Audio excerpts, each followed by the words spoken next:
पुण्य भूमि का प्यार है उत्तर पूर्वी भारत।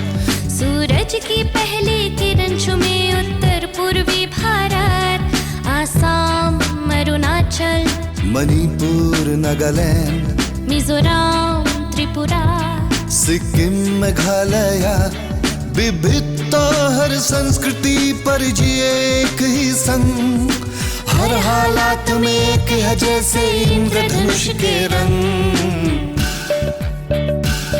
प्रकृति की आवेश में पले नॉर्थ ईस्ट इंडिया। मानवता की मिसाल है ये north east India. Good morning, good morning north east. Good morning, good morning north east. नमस्कार। समू उत्तर पूर्वांचलर मोर मरम लगा राइज आपनालोक सकलोके इंग्राजी नवबर्षर शुभकामना। प्रथमे तार पिছত आपनालोकर सकलोटिर आटाइरे मैं कुशलता कामना करूँ। मैनो आरो कि दिम आपनालोকক शुभाशिष। मैं गानहे उपहार दी आहिছোঁ राइजक। राइजर कारणे आजीवन प्रयास करिছোঁ गीतेरे मुहिবলৈ। शदियार পৰা धुबुरीলৈকে कि गाइছোঁ आजिও गाम। मैं जी गान गाऊँ राइजर कारणे गाऊँ। विस्तीर्ण पाररे असंख्य मानुहर हाहाकार शुनिও निशब्दे नीरवे। बुढ़ालुईत तुमी बुढ़ालुईत बुआ किया। अरे रे रे रे रे फिर गलत हो गया, इसको हिंदी में गाना पड़ेगा। प्रजा दोनों पार करे हाहाकार निस्तब्ध सदा ओ गंगा। सर रुक जाइए थोड़ा सा। सर ये जो शो है इसकी होस्ट मैं हूँ सर। लगता है आप आपके हुनर के लिए आप अभी मेरा शो भी लेकर जाएंगे सर। थोड़ा रुक जाइए सर। सॉरी माफी चाहता हूँ। गलती मैं गुरुजी को प्रणाम कर लेता हूँ। कोई बात नहीं, अपनी जगह आ जाता हूँ। जी। तो दोस्तों आप सभी का स्वागत है गुड मॉर्निंग नॉर्थ ईस्ट पर। आज हमारे साथ उपस्थित है एक बहुत ही मशहूर कलाकार जो एक बहुत ही बड़े मिमिक्री आर्टिस्ट है, एक अभिनेता है जिन्होंने असम ही नहीं पूरे भारत में अपना एक अलग ही पहचान बनाया है। आइए मिलते हैं कमल सिंह जी से। नमस्कार। आप तो चढ़ा के मुझे पेड़ के ऊपर चढ़ा दिए, अभी उतरना पड़ेगा। मैं इतना बड़ा नहीं हूँ, आपको पता ही है, जनता जानती है, और उनसे क्या बोलना। लेकिन मज़ा आता है जब आपके मुखड़े में थोड़ी सी हंसी आती है या मुस्कुराहट आती है, वही मेरे लिए बहुत है, लाख है। जी सर आप आज हमारे शो पर आए, यही हमारे लिए बहुत बड़ी बात है। तो सर नया साल है और हमारे दर्शकों के लिए नया शो है। हाँ। तो आप दर्शकों के लिए क्या करना चाहेंगे नया साल पर? हाँ, नए साल की उपलब्धि में बताना चाहूँगा ही जरूर। ये जो बीत गया 31 दिसंबर, इसमें मेरी एक बहुत ही मीठी मतलब एक वो है, क्या कहें इसको, एक मेरी अनुभव है जो मैं छोड़ नहीं पा रहा हूँ। इसको मैं शेयर करना चाहूँगा जनता के साथ। ये हुआ कि मेरे एक दोस्त का बर्थडे पार्टी था। उसने एक ऐसा ही कोई बढ़िया सा वो क्या कहते हैं जिसमें खाना पीना रहता है, आजकल तो सभी जगह ये बनता ही है। वो तो बस उसमें पार्टी रख दिया। उसने मुझे बुलाया गया कि कमल भाई तू आएगा ना? तो मैंने कहा मैं जरूर जाऊंगा, 31 का है, फिर उसके ऊपर तेरा जन्मदिन है, नहीं जाऊंगा। अपना दोस्त था, चला गया। मैं 9 बजे ही पहुंचा, लेकिन कम वक्त गम का मारा ये कहूँगा कि मेरा सब कुछ नहीं चलता जो उनका चलता है, वो तो चला लिए उन्होंने। मैं रह गया भूखा पासा कुछ देर, फिर लेकिन आ गया चिकन मुरब्बा, ये आया वो आया, सब खा लिया। खाने के बाद घड़ी के ओर देखता हूँ कि रात बहुत हो गए, 10:30 या 11 बजने लग गया है। अब मैं उनसे विदा लेता हूँ कि मेरे पास घर ही है उनके, जहाँ उन लोगों ने खाना अरेंज किया था उस जगह से करीबन 2-3 फरलंग पास ही है मतलब घर। मैंने उनसे विदा ली कि भाई आज रात के लिए भैया तुम खुश रहो, आबाद रहो, मैं चलता हूँ। तो बाहर निकल के देखता हूँ, अब पाँव तो है भाई, आप जानते ही हैं, जख्मी है। अब मैं क्या लेके जाऊँ, कोई वाहन मिलेगा? उतनी रात उबेर भी मिलना मुश्किल है। तो देखा कि एक रिक्शा वाला पास खड़ा है। उनका चेहरा देख के पता चल गया कि इनको पटाया जा सकता है। वो बीड़ी खा पी रहा था, तान रहा था। तो मैंने कहा भाईजान हमारे घर पर्यंत एरी दी भाई।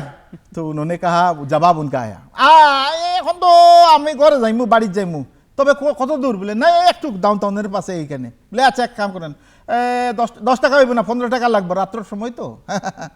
तारपर बोला ठीक है चलो 15 रुपया दे दिया जाए इनको, चलो भाई घर उठो। हम तो चढ़ गए रिक्शे में किसी सूरत, इधर उधर धर धुर के। फिर वो घर में आए, हमें छोड़ा, गेट तक पहुंचा, फिर सिक्योरिटी को बुलाया, गेट खोला, हम अंदर चले गए, उनको 15 रुपया दे दिए पूरे। अब विदाई का वक्त है, मतलब हम अंदर जा रहे हैं, खाना पीना खा लिए, क्या है भैया। तो ऐसे देख रहे हैं वो जो हमारा गेट है, वो ग्रिल के अंदर वो हाथ घुसा के ऐसे कुछ कर रहा है वो रिक्शा वाला, ऐसे ऐसे मांग रहा। तो मैंने कहा अरे 15 रुपया तो दे दिए, और क्या देना है। बोले ना ना এটা টেকা চাইছি না তো, আরে আজকে খয় যে। हम बोले क्या, बोले আজকের দিনে যে খয় এ শুনতেছি সব দিকে। उसको अंग्रेजी नहीं आती, वो कह रहा था कि अरे की कय, हमको तब ख्याल आया अरे आज तो 31 है, ओ हैप्पी न्यू ईयर, इटा इटा इटा। तो हैप्पी न्यू ईयर उसका भी हो गया, मेरा भी हो गया। ये मजा लेकिन जिंदगी भर याद रहेगा भैया। बहुत खूब, बहुत खूब। ये बहुत ही बढ़िया स्टार्ट रहा आपके लिए।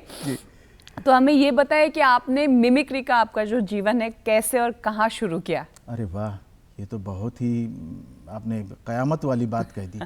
ये शुरू मतलब तब हुआ, घर ही होता है सबका शिक्षा केंद्र, ये मेरा घर था। करीबन क्लास 2 या 3 में मैं पढ़ रहा था तब। हमारे जो इलाका है कार्बी आंगलों का डिफू घर, वहाँ माँ है, पिताजी हैं, भाई बहन सब है, सारे हैं वहाँ। मतलब क्या होता है, अब स्कूल जाने के लिए अपना कॉस्ट्यूम पहन लिया जो रहता है, ड्रेस यूनिफॉर्म वो पहन लिया। पहनने के बाद में आईने में हमको आधा घंटा लग जाता था। अच्छा, ये सिर्फ आपको आधा घंटा ज्यादा लगता था? सिर्फ आधा घंटा, नहाने में 5 मिनट, लेकिन आधा घंटा वो आईने के सामने। वो बाल संवारने के लिए नहीं, अलग कोई मेकअप के लिए नहीं, वहाँ आईना पहुँचते ही हमारा चेहरे में कुछ आ जाता था रुआब। वो क्या है नहीं पता, तभी हम शुरू कर देते थे। मतलब ये मिमिक्री वाला हिस्सा, जो राजेश खन्ना होता तो उसका मुंह कैसा बनता है, शत्रुघ्न सिन्हा होता है तो कैसा बनता है, ये सब शुरू होता था।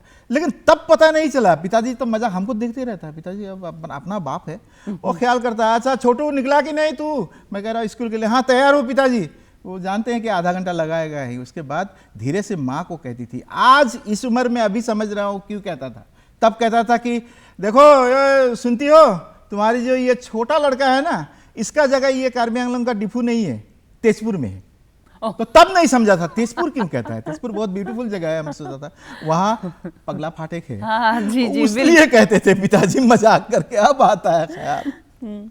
तो आपने कई लोगों की मिमिक्री आपने किया है और आप करते भी हैं, तो आप लोगों को सबसे पसंदीदा मिमिक्री आपसे कौन सा अच्छा लगता है लोगों को? हाँ, वो तो सबसे पहले मैं गुरुजी का तो कह दिया, अभी शुरुआत में मैंने कर लिया। भूपेंद्र भूपेंद्र एक ऐसा शख्सियत है न पूरे नॉर्थ ईस्ट के अंदर, पूरे असम के अंदर, पूरे विश्व के अंदर कहूँगा, जिनका मतलब किसी से तुलना नहीं होता। भूपेंद्र जब भी देखता हूँ मुझे तब भी जोली लगता है, वो गाना गाए तो भी अच्छा लगता है, वो बात करे तब भी अच्छा लगता है। मैं आपको टुकड़ा टुकड़ा फोटो के साइज में दिखाता हूँ। अभी भूपेंद्र को जैसे मैंने देखा, मिमिक्री वहीं से शुरू हुआ। जी बिल्कुल। मैं जनता से भी गुजारिश करूंगा, जरा मुलाहजा फरमाइएगा, जरा गौर कीजिएगा। ये है भूपेंद्र के गाते हुए भूपेन हजारिका, फोटो है ये दिखाया। कहीं किसी बात से बहुत उनको हंसी आ गई, बहुत मजाकिया कोई बात हो गया, तो वो हंसते कैसे हैं उसका भी फोटो दिखाता हूँ। हंसते हुए भूपेंद्र, कहीं कुछ सोच में पड़ गए, कोई शूटिंग कर रहे हैं कोई फिल्म का कुछ, तो बहुत सोच में है भूपेंद्र, सोचने वाला भूपेंद्र। अब देखिए ऐसे ऐसे करके मुझे लगा कि भूपेंद्र ऐसे ही सोचते हैं, ऐसे ही। अब जब बोलते हैं आसामीज में तो बहुत ही फ्लुएंटली उनका भाषा, मैं समझता हूँ कोई अगर असमिया भाषा सीखना चाहे तो उन्हें भूपेंद्र के एक गीत एक दिन में पूरी तरह अच्छी तरह सुनना चाहिए, क्योंकि उनकी उच्चारण शैली जो है वो बहुत ही बखूबी, बहुत उम्दा है और बहुत खूबसूरती से वो असमिया भाषा को यूटिलाइज करते हैं, अपने आप में संभाल लेते हैं। मैं एक छोटा सा गाना बोलता हूँ, मैं आज तक सही नहीं गा पा रहा हूँ उस गाने को, लेकिन मुझे लगता है कि भूपेंद्र मतलब इन गीतों में समाते ही रहते हैं। मोर गीतर हजार श्रोता तुमाक नमस्कार, गीतर सभात তুমি এতু প্রধান অলংকার, মোর গান হোক বহু আস্থাহীনতার বিপরীতে এক গভীর আস্থার গান, মোর গান হোক কল্পনা বিলাসর বিপরীতে এক সদ্য প্রশস্তির ধ্যান। प्रणाम करता हूँ गुरुजी को, मैं हमेशा याद करता हूँ बहुत ही भूपेंद्र। खूब, आप बहुत ही खूब। सुनिए इन जी, बातों जी। का मतलब उच्चारण जो होता है वो बिल्कुल सही है। अगर आप असमिया अच्छा सीखना चाहते हैं भूपेंद्र का गाना सुनिए। जी, तो मैं आपसे ये पूछना चाह रही थी कि आप भूपेन हजारिका जी को इतनी क्लोजली आपने ऑब्जर्व करते हैं, उनको उनका मिमिक्री करते हैं, तो आपका उनके साथ कभी मुलाकात हुई है? हाँ, ये बहुत बड़ी बात कह दी है मैं आपने। मैं ख़ास तौर से कार्बी आंगलंग का हूँ, डिफू का हूँ, जी। और वहाँ के मेरे एक बहुत बड़े भैया जो मेरे बहुत ही करीबन थे, वो बहुत करीब थे, समसिंग हंसेदा, वो आज नहीं है। तो वो जब थे तो एक बार एक बकाया हुआ, ये हुआ कि रविंद्र भवन में उनको शंकरदेव बटा दिया गया भूपेंद्र को। जी। उस प्रोग्राम में भूपेंद्र भी आया था। वो ऑटोग्राफ अभी तक मैंने संभाल के घर में रखा हुआ है। मैंने उसी उनके वो बुकलेट में ही उनसे ऑटोग्राफ लिया था, उनके फोटो में सिर्फ 2 वर्ड लिखा, कमाल खुशी हुआ, बहुत अच्छी तरह। और तब जब कर रहा था वो ऑटोग्राफ लेने गया था, समसिंग हंस से पास ही खड़े थे, प्रोग्राम के मतलब खत्म होते ही, वो जो मीटिंग था खत्म होते ही, तो एक आदमी ने भूपेंद्र ने उनसे पूछा समसिंग जा से, ए तहतर कार्बी आंगलंगत कोनोबा एजन आसे ओई मोर बोले अभिनय करे केनेका करे की कर पूछ रहा है। तो वो तो कार्बी आदमी है, वो वैसे ही कहा, ओ इतू हितू हितू तो कार्बी मतलब वो अपना ट्यून वैसा ही होता है, हितू हितू ये तो कह दिया, मतलब मुझको दिखा रहा है। मैं समसिंग दा का हाथ पकड़ लिया कि मत बोलो, क्योंकि मैं छुपता, अभी तक मैं अंधेरे में रहा हूँ, उनके पास कभी नहीं आया, ऑटोग्राफ सिर्फ लेने गया। तो वो गया, वो खत्म हो गया, उसमें से भाग गया, मैं ऑटोग्राफ लेते ही भाग गया। तो बाद में सुन रहा हूँ कि जाते जाते सुन रहा हूँ, अरे कोई तू हितू लड़ा हितू, कौन तू हो, वो भूल गया, फिर वो गया। लास्टली शायद 80 या 79 में भरोलू में, मुझे अभी तक याद है, मैं ऊपर भूपेन हजारिका का मिमिक्री कर रहा हूँ, करते करते लोगों में नजर जाती है ना शो करते वक्त, तो ऐसे देखता हूँ नीचे भूपेंद्र बैठे हुए हैं, ऐसे नीचे बैठे हुए हैं, और ऊपर मैं उनका मिमिक्री कर रहा हूँ। मेरा तो जी घबरा गया, कभी भी सामने आमना सामना अब कैसा होगा सोचिए, मैं तो डर गया बिल्कुल, क्या होगा, अब क्या बोलेंगे वो। तो मैं स्टेज से शो खत्म होते ही उतर कर कमेटी से कहा कि उनसे मिल सकता हूँ, बोले हाँ जाइए। तो घूम के गया, फिर उनको पाँव छुए, फिर उनसे इजाज़त मांगी, पहली बार रूबरू हो रहे हैं, मतलब आमना सामना भूपेंद्र का। तो मैंने कहा भूपेंद्र मैं आपका मिमिक्री करके खा रहा हूँ। वो भी कितना मतलब फ्लुएंटली, और मतलब उनका बोली इतना मीठा है ना, राइजे तैजे कर तुम्हें जे करा है राइजे भाल पाए ने, ऐसे पूछा, भाल पाए तो कोरी था एको कथा नहीं, वो ओरली मैंने उनका परमिशन लिया। फिर मेरे पाँव में आके लगा कि भोरित की होल, मैं बोले टूट गया कि कहने के दुख पला ऐसा काम करी, मैं एक बुड़बक मान गया। बोला कि निजरा पारत मोर घर तो आसे, काले तुम्हें रातिपुआ आहिबासन, मैं की सहाय करिब पारू आहिबा। लेकिन मैं डर गया कहीं मारेगा जाने से, तो गया ही नहीं, अगर जाते तो शायद लाभवान होता। लेकिन तो उन्हें भी पता था कि आप उनकी मिमिक्री करते हाँ, हैं। वो पहली बार जी। लेकिन आमना सामना हुआ था भरोलू बिहू के फंक्शन में। जी, ये जी, पहली एक मेरी याददाश्त मतलब पूरी ताज़ा करती है वो बात। तो कमल जी, बातचीत तो होती रहेगी, लेकिन इस वक्त हम आपको एक सरप्राइज देना चाहते हैं। आपके एक सीनियर आपसे कुछ कहना चाहते हैं, तो आप देखना चाहेंगे वो कौन है भाई? हाँ, आपको खुद ही देखना पड़ेगा। तो आइए देखते हैं आपके सीनियर आपके बारे में क्या बोलना चाहते हैं। चलिए। हाय कमल, कैसे हो बेटा? अपने फैमिली के साथ खुश रहो, आबाद रहो। मैं एक वाक़यात सुनाना चाहूँगा कमल के बारे में। उनके बड़े भाई रविंद्र भवन में काम करते थे, तो ये कमल अक्सर उनसे मिलने जाते थे। और सामने एक छोटा सा होटल था, ओमियो केबिन बोल के। ये दोनों भाई जब होटल में घुसते थे तो करीब आधा घंटे के बाद वो लोग निकल आते थे और वो दुकान बंद हो जाता था।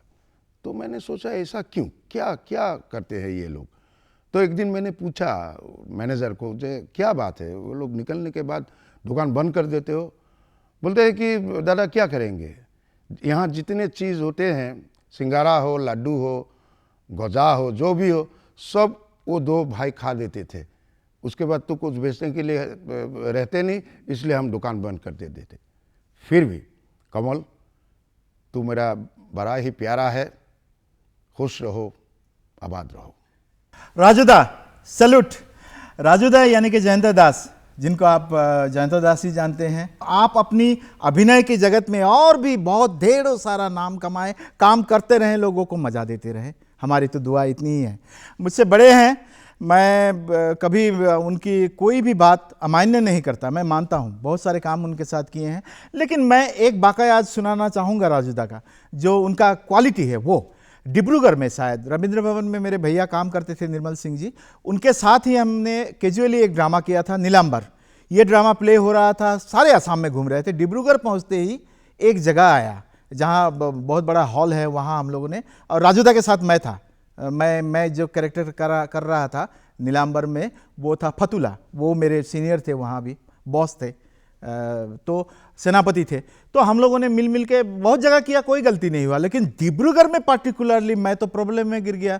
जब शो आया, हो गया, बीच वाला ये खंड आया, जब हम लोग दोनों स्टेज से थोड़ी बाहर आके दोनों ही मतलब वार्तालाप करते हैं, तो हमारा तो सारा संसार ही उलट गया, ब्लैंक हो गया बिल्कुल। डायलॉग मेरा नहीं आ रहा है, याद नहीं आ रहा है। कभी कभी होता है आर्टिस्टों की ज़िंदगी में ऐसा, जो मुझे कहना चाहिए वो कह नहीं पा रहा हूँ, याद नहीं आ रहा क्या बोलना था मुझे। इतनी लंबी, एक हाथ लंबी डायलॉग था, वो भूल गया। तब मैंने ख्याल किया कि राजूदा की क्वालिटी, उन्होंने भाप गया कि कमल तो अटक गया है। झट से मेरे कंधे में हाथ रख के कहा, वो डायलॉग दूसरी डायलॉग मतलब ऐड करके मिला के हा करके हंसी में उड़ा के ले गए। राजूदा की ये क्वालिटी मैं ज़िंदगी भर नहीं भूलूंगा। आपको फिर एक बार सलाम, नमस्कार। कमल जी, आपने कई सारे शोज किए हुए हैं, तो आपका ऐसा कोई मेमोरेबल शो है जो आपके मतलब मन को छू जाता है उस शो के बारे में सोचते ही? हाँ, अभी मतलब मुझे ये सेंटिमेंटल हो जाता हूँ मैं जी, कि और जगह दूसरी बात है, हमारे असम के लोग, नॉर्थ ईस्ट के लोग इतने दिलदार है। उसका एक छोटा सा उदाहरण मैं देता हूँ। जब मेरा एक्सीडेंट हो गया पाँव का, तो 2 पेंग लेके मैं वैसे भी मतलब काम करना नहीं छोड़ा था। तब मैं काम करने गया पाठशाला में, एक वहाँ पाठशाला में मतलब बिल्कुल मेन टाउन में, वहाँ एक बिहू का फंक्शन था। कोई सिंगर था हमारे, वरुण विकास या कुछ था, मैं भूल गया, उनके साथ गया था सिर्फ कॉमेडी करने के लिए। तो लोगों ने देखा तो उन्होंने पहचान लिया मुझे कि कमल सिंह है, रुको रुको, उनको शो करने नहीं दे रहा। मैं पेंग लेके चढ़ा तो बोला कि आपको शो करने की जरूरत नहीं है, रुकिए। अरे आपको हम जानते हैं भली भांति, आप तो पहले भी आए थे ऐसे दूसरे आर्टिस्टों के साथ भी, तब तो आपका ऐसे नहीं हुआ था, ये कैसे हो गया? एक एक करके जनता आने लगे। फिर मैं तो सेंटिमेंटल इतना हो गया कि वो क्या कर रहे हैं, कोई 10 रुपया, कोई 20 रुपया, कोई 100 रुपया पैकेट में दे रहे हैं। तो देते देते अनुमानिक, मुझे तब मैंने हिसाब नहीं किया, और मुझे शो करने दिया ही नहीं, 3-4 हज़ार रुपया होगा, 5,000 तक गया होगा वो शो, मतलब पैसा। फिर आराम से गाड़ी में बिठाया, बोले आपको शो करने की जरूरत नहीं। ये मेरी जिंदगी की सबसे मतलब मेमोरेबल है, जो लोगों का प्यार हाँ, डायरेक्टली आप प्यार। वो महसूस कर रहे थे। जी। तो आप तो असम के हमारे जो थिएटर है, मोबाइल थिएटर, वहाँ पर भी आपने बहुत सारे नाटकों में अभिनय किया है, उसके बारे में कुछ बताइए, वो अनुभव आपका कैसा रहा? हाँ, थिएटर में मैं आपसे इजाज़त लेता हूँ, जनता से भी कहता हूँ, अगर बुरा ना माने तो क्या मैं मुझे उतार लूँ? जी बिल्कुल बिल्कुल बिल्कुल। नहीं, ये पूछना पड़ेगा, क्योंकि अब मैं कमल सिंह होना चाहता हूँ। अच्छा बिल्कुल, गया ना? जी बिल्कुल बिल्कुल। तो आप बाकायदा अभी कमल जी बन गए। क्या होता है, थिएटर जो होता है, ये भ्राम्यमान जी, ये बहुत मजे की चीज़ है। पहले से शुरुआती तौर से, भैया जब रविंद्र भवन में नौकरी करता था तब भी मुझे कहा था कि तू थिएटर जाने की ऐसे कह रहा था। तो मैं तो हीरो बन गया, चेहरा तो आप देख रहे हैं बिल्कुल, मतलब भगवान की दया से पाँव कुछ भी हो, चेहरा ठीक है। तो थिएटर के मालिक ने डायरेक्ट कहा कि इनको हीरो बना देते। थिएटर का नाम था इंद्रधनु थिएटर, 3 स्टेज थे उनके, और शकुंतला ड्रामा उन्होंने लिया था, फुल प्लेजेड। ये देवदास की लिखी हुई मूल नाटिका थी, जिसको अमृताक्षर छंद में बनाए थे हमारे रत्न उजासार ने। बहुत अच्छे डायरेक्शन भी उनका था, हमने किया उनमें काम। हीरो थे हम, दुष्यंत हुए थे, और एक बहुत खूबसूरत लड़की थी, हाँ शकुंतला, वो भी नहीं भूल पा रहे हैं। लेकिन वो दूसरों से, हम तो देखते रह गए, दूसरा शादी करके ले गया, कोई बात नहीं। हम देखते ही रह गए। खैर, वो एक अब उपलब्धि है। और उसके पिछले साल जो उपलब्धि है वो मैं नहीं भूलूंगा। जगह की नाम है पाठशाला। भैया ने कहा कि ये साल तो ये थिएटर में रह गया, दूसरे साल ट्राई कर, दूसरे जा पाठशाला। और वहाँ के रविंद्र भवन के कुछ भैया थे, अविनाश दास और कुछ थे, वो चिट्ठी एक दे दिया किसी डायरेक्टर के नाम। हम चले गए पाठशाला। जाने के बाद वहाँ खबर किया तो जो डायरेक्टर थे, वहाँ के प्रोड्यूसर थे, उन्होंने, उनसे हमारा मुलाकात इस तरह से हुआ। वो बैठे हुए थे, हम दोपहर का समय था, 11:30, हम 12 के करीब हम जाके पहुँचे। बोले कुनी ऐसे, बोले कमल सिंह की, बोले एक्टर, अच्छा ताकि बसन का बात साओ, हमको उठा दिया, ऐसे स्टेज था, चढ़ा दिए। फिर एक डायलॉग कहने दिया, मालती, जो जैसे हमको बोला गया सुन रहे हैं वैसे बोल दिया। कैरेक्टर का मालती, हाँ डायलॉग ऐसा था, मालती তুমি মোৰ লগত কিয় প্ৰতাৰণা কৰিলা? তুমি মোক প্ৰতাৰণা কৰি হৰেশ্বৰৰ লগত বিবাহ পাশত আবদ্ধ হ'লা মালতী, অন্যায় কৰিলা মালতী, অন্যায় কৰিলা। বছ ইতনা হি কাম নে। অই তাক নুমেদি, অই এটোক নুমেদি কৰবে আহিছে, কি নাম কলি? সিং, কি কমল সিং? এই অসমীয়া নহয় সিং। অই সেইকাৰণে এই তই বাবা নামিয়া। মই বোলো ছাৰ কি হ'ল কওকচোন ভুল? বোলে ভুল নহয়, তোৰ বচন গাৱাই হোৱা নাই, কি অসমীয়া ভাষাই তোৰ নোলায়। তই প্ৰথম এটা শব্দ মোক, বোলে মত একাৰ তাত আকাৰ ক, মোক, तो की मुक मुक करी ऐसा तो अखमिया भाषा तो भालके हिकिया अहा बसर आई बीजा छुट्टी है हमारा उस साल, उसी साल। हाँ हमने तब से ट्राई किया कि हम जैसे चाहता है थिएटर वाला वैसे ही करेंगे भैया, मुक को मॉक करेंगे हम। लेकिन बहुत वो भी एक उपलब्धि है थिएटर का, लेकिन मैं उनको सलाम करता हूँ, वो लोग बहुत जानने वाले लोग हैं। जी बिल्कुल बिल्कुल बिल्कुल ऐसा ही।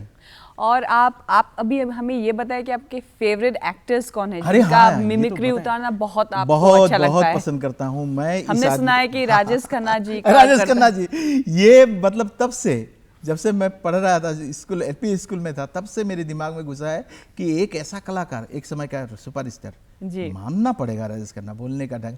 अरे हाँ राजेश खन्ना, अरे हाँ, अरे हम जानते हैं कि तुम हमें बहुत पसंद करती हो, अरे तुम कहती नहीं हो फिर भी हम ये जानते हैं कि तुम हमसे शादी करना चाहती हो रे।